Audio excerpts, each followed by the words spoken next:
Pritzker is a very weak governor. Let me be nice. I'm going to be very nice. He's extremely weak. He's pathetic. I have Pritzker get up and say how great they're doing in Chicago. They're doing very poorly. Thanks for being here. Great to be here. Any reaction to President Trump there? That was just an hour ago. It seems like I live, rent-free in his head. He talks about me all the time, just spontaneously. And all I can say is that we're having to deal with the invasion of his ICE agents, his CBP agents, and potentially of federalized National Guard who don't know anything about law enforcement. We could use help. By the way, love to get help with law enforcement. FBI, ATF, DEA.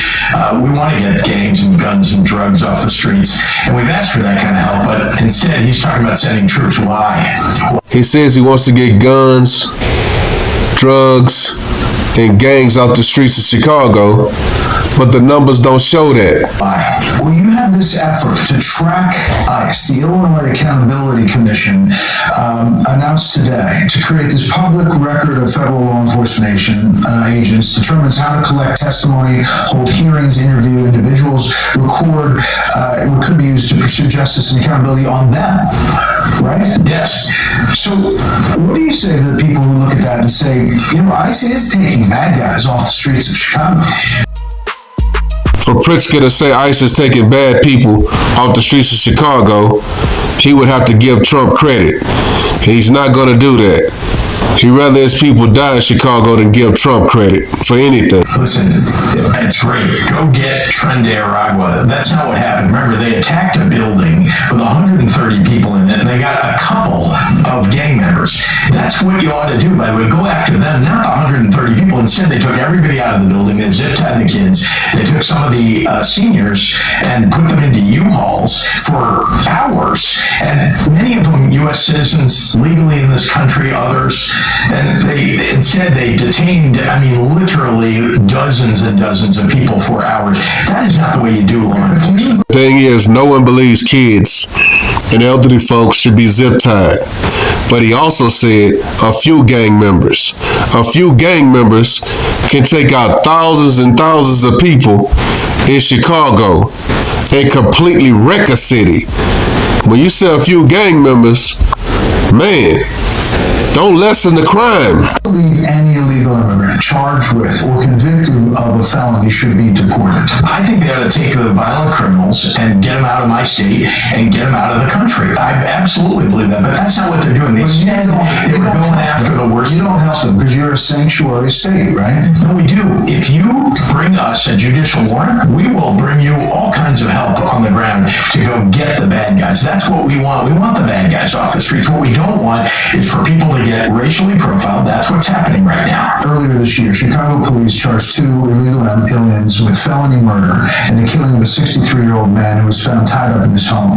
They were from Ecuador and Venezuela. Both were caught and released at the Texas border by the Biden administration in 2023. One of the suspects was in custody, had been arrested in Chicago on January 12th for trying to lure children, but was released into the community with ISIS detainer request ignored due to sanctuary policy. When somebody looks at that and says, that can't be a good thing.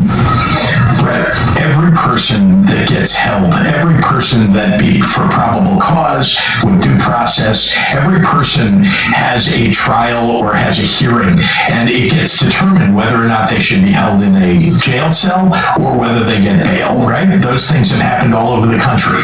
And I can tell you, at least in Chicago and in Illinois, when someone is determined to be a danger to the community, they are held. That's how it works. Now, did a judge make a bad decision? Maybe so, but to pick out the situation of one immigrant, I bet you could find U.S. citizens all across the country who committed a crime who also get out and then they do something bad. See, what he's not understanding is you can't compare illegals to U.S. citizens. Yes, they get a bond, they get out, they go to trial, and then if they found guilty, they go to jail. But illegals, they will let into the country undocumented, where you're harboring them to where the ICE agents can't go in and do their jobs. To me, that's a criminal offense. And actually, you should be thrown in jail for that. You were in an interview and you called ICE agents and looking like they're acting like Nazis after the Holocaust. Take a listen. What I'm saying is that this is how authoritarian regimes do it. They create these kind of fake ideas that there's an enemy out there and they could be sitting next to you at one of these tables. This kind of language, fascism, Nazism, it's permission. We went to war to destroy the Nazis, to overcome fascism. It's permission. It's a slippery slope to violence, and it's unacceptable, and it's pervasive on the left. We saw that pre-Charlie Kirk. We saw it post-Charlie Kirk's terrible assassination, and it needs to stop, and the Democrats are guilty of not standing up against it. How do you respond to Senator McCormick? What I can tell you is that Alberto Pinochet was an authoritarian. There are lots of authoritarians that I can point to. It happens that I know best because I helped build a Holocaust museum sitting next to Holocaust survivors about what the Nazis did in those early years. I'm not talking about the Holocaust. I'm talking about what they were doing, taking away people's rights, arresting people, asking them for papers. Early on in an authoritarian regime, wherever it is in the world throughout history, this is what happens. It's the beginning of something very bad for a country, especially a constitutional point, in this environment, you're demonizing ICE agents. If some ICE agent gets killed, and we just saw an assassination attempt down in Dallas, isn't that not something that we should be really talking about like that? Exactly, and that's the point he's missing. ICE agents are U.S. citizens that are paid to do a job of removing illegals. And to call them Nazis and racists, they got families. And you basically putting their life in danger and putting a target on their back. But for some reason, this governor just doesn't get it. Or he don't want to get it. Or he just out to get Trump. Either way, it's a bad look. And putting ICE agents' lives in danger. Period. The thing that we're demonizing is when ICE agents aren't following protocols. They aren't acting like law enforcement should act. They're instead literally racially profiling. We've seen it. All you have to do is go online and look at some of the videos. Just to be clear, because I think many people that are listening maybe haven't seen that. You don't think you're painting with a broad brush of all the ICE agents that are doing their job? No, we're saying that if you're an ICE agent and you do these things, we think you ought to be held accountable, and yet no one in Washington, no one above them, no supervisor, no inspector general is holding anybody accountable. There literally haven't been any suspensions or firings for the terrible things that they've done, literally grabbing people, tackling them when they're U.S. citizens and have done zero. You've referred to ICE as Kristi Noem's thugs. Would you be willing to do a ride-along with ICE in Chicago to get a better understanding about what they do and what they deal with? I can see what they do on the streets of Chicago. Are there any ICE agents that are good? There are any ICE agents that are good? Of course.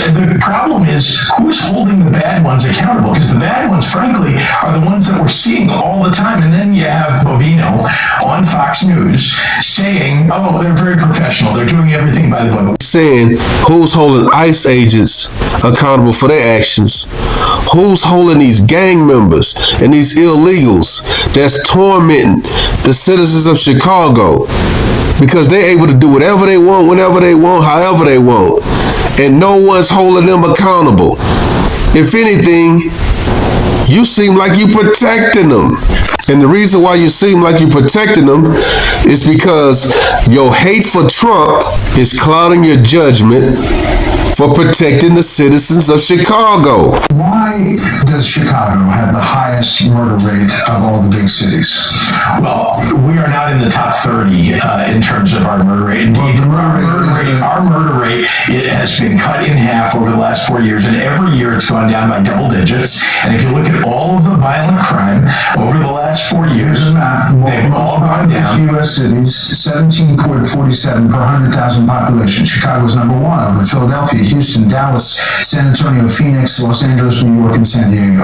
What I'm explaining to you now, is you're talking about violent crime. Look, you can pull statistics up. No, these are murders. I'm explaining to you that our murder rate has been cut in half. And very importantly, Brett, and you got to hear this, very importantly, we've been doing the things that are necessary to bring crime down, right? We've invested in community violence interruption. We've invested in police. I've added more state police than any governor in quite a long time. It's very important that we do both of those things and more to invest in our communities so that we bring crime down. We're doing that. And you know who's doing the opposite? Donald Trump. That's not what If you hear from your constituents, your residents, and they say, ask for help. If help is being offered, ask for help.